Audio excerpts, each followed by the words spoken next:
Welcome to CEO Money. I'm Michael Yorba. Thanks for joining with us. I have Jacklyn Shapiro of Shapiro Hearst. She is the CEO of that company. Jacklyn, welcome to the show. Thank you, Michael. It's a pleasure to be here. Glad you're here. Give us some background on you. Tell us what your company does, and I'm going to dive right into all the questions I have for you. All right. So, Jacklyn Shapiro, obviously, I've been working in the credit and finance world for about 25 years. And Shapiro Hearst is part of my conglomerate of companies. But Shapiro Hearst's focus is really on personal and business credit. And on the personal side, when people ask me what I do, I always say I am a warrior for consumers who have credit issues. And we really do help them overcome some of those credit issues, Michael, because really when it comes to credit, it's never a matter of if you're going to have a credit issue, but when it's going to happen and to what degree. And it has no socioeconomic boundaries. So we help everyone, from your NFL players to your teacher down the street. Now, you said you're a conglomerate of companies. Obviously, you're diversified. You have a bigger portfolio. Just hit on the high points on those. Everything I do is in and around credit, but what I found over the years is that everybody may need something a little bit different. So let's say we had a credit issue. You may have something that's a little bit different than what's happening to me. And so in those little specific markets, if you will, for what's needed, we've diversified our interest. Okay. So how did you grow and establish your business, in the credit industry? Because I know that you're very successful. I was at a event and you were one of the panel speakers. You don't just get thrown up there unless you've got some accreditation behind you. So obviously you do. Tell our audience how that happened. Funny story. We always look at these people who are just, amazingly successful, and we wonder, did that person come from the Lucky Sperm Club, or were they somebody who really had to dig through the trenches? I had to dig through the trenches. I started with absolutely nothing. A small apartment with no furniture, and just bare bones. I know the feeling. Having to dig out of the trenches. And so I had first been introduced to the credit repair industry. I'd gotten a phone call from a friend, and he goes, "Jackie, you need to come see what these people are doing. This would be beautiful for you." And I'm like, okay, I'm pretty open-minded. Yes, sure, I'll take a meeting. So I sat down, and when they were explaining what they do, it just clicked. You knew from you were my in the brain. right place. I really did, yeah. And then from there, it was really just building and creating my relationships throughout the industry. Okay, so your tentacles go long and far in this business. That also leads me to believe that you've got your ear to the ground for changes. How do you see this industry sector evolving? Where do you see it going? I see some good and bad changes that are and will be taking place.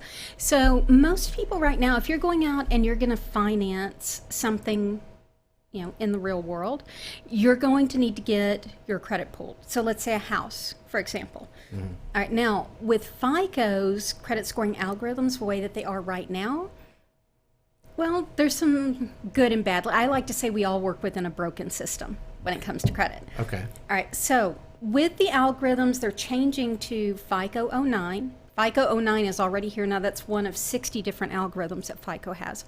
But when that switches, I think that's going to make a great impact for the consumers as far as helping them with their credit scores. Give us the difference. Tell the audience the difference. Okay, so the difference that we really have is that where we're at right now with the FICO scores that are currently being used, you're going to have things like a medical collection, for example. All right, let's say we have a $500 medical collection and a $500 repossession. All right, these two things are both considered major derogatory events, and so they can have almost the exact same weight, even though you might have gotten taken to the emergency room for a broken leg, and that has absolutely nothing to do with somebody going out and buying something arbitrarily that they never should have committed to. But the way that the algorithms work now, they are both major derogatory items. They both have significant weight. When we focus over onto FICO 09, that medical collection drops in its weight value, like it should now. But when that happens, I think that'll be a much better change for the consumers. Okay. Is that the biggest major change you see going forward with the credit industry, or are there others? Well, of course, there's always, credit is very fluid, and Yes. so it's continuously changing. Experian just recently brought out a brand new program. I'm still out on the ropes on whether I'm going to back this program or not, but the idea is if you don't really have credit, then you can go in and you can say, okay, you're Experian. I can go, hey, Experian, here's my bank statements. Here's how I pay my bills every month. And then Experian will take that information and they will post how you pay your utilities, how you pay your rent, things of this nature. So it could be a good or a bad thing. Okay. Got it. You have something for children. I do. I'm so excited about this too. I find that financial literacy with the kids it's so lacking. It's just not there where it should be. And if somebody had come up to me and said, when I was little, or even as a teenager, if somebody had come up to you and said, hey, if you just save $300 a month from the time you're 19 until your 27th birthday, that's it. Leave it in a compounding interest account. And we did these numbers. Peter Maluk, who's Tony Robbins' partner, and their financial firm did these numbers. And if you leave that from the time you turn 27 to you're 65 in that compounding interest, you've got $1.8 million. And I'd been... That's significant. Yeah. I get it. Now, combine that with what bad credit really cost you versus good credit, and that bad credit just on the basics, home insurance, auto insurance, car, house, credit cards, for the average American. So these numbers are very conservative. But if you take those and you just take the savings from bad credit, it almost triples those numbers. I never thought about that way. Yeah. Wow. So what are you doing with the children now? So what I'm going to be doing with the children is gamifying money. That's brilliant. Okay. I can see them jumping in on that.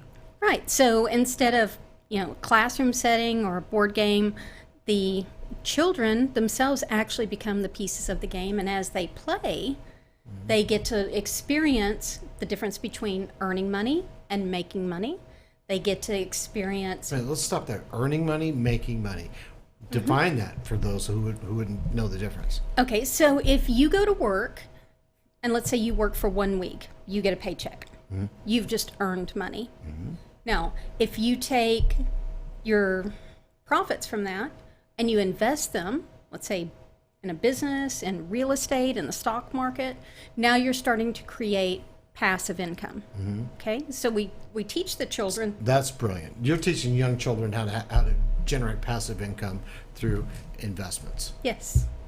Do you teach them how to qualify those investments too? Is that part of it, or is it just a general concept at this level? Yeah, we want to conceptualize Got it. what real life, we say real life, so what they will experience when they get out in the real world. Right, the choices. Exactly.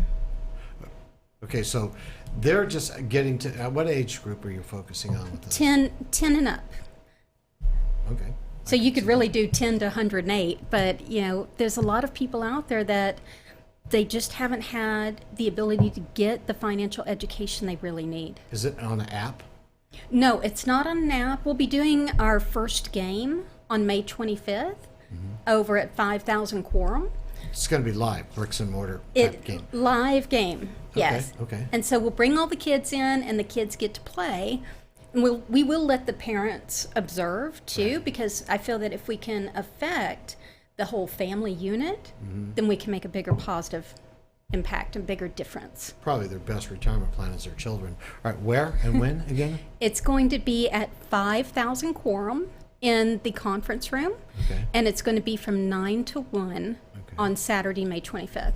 All right. And if anybody's interested, they can RSVP to me personally. And that email address is? You can just send it to Jackie at Shapiro-Hearst.com. Good. Jackie, thanks for being a guest on today's show. Of course, my I pleasure. want you to come back and let me know how it worked out and how the children are progressing. And maybe sometime in the future we can bring those children in. They'll let them tell us in their words how this has really impacted them and what they got out of it. Good? Yeah, that would be fantastic. Thanks, Jackie. You're welcome. All right, you've been watching CEO Money with Michael Yorba. Thanks for joining with us. Like us on Facebook, follow us on Twitter, and subscribe to our YouTube channel.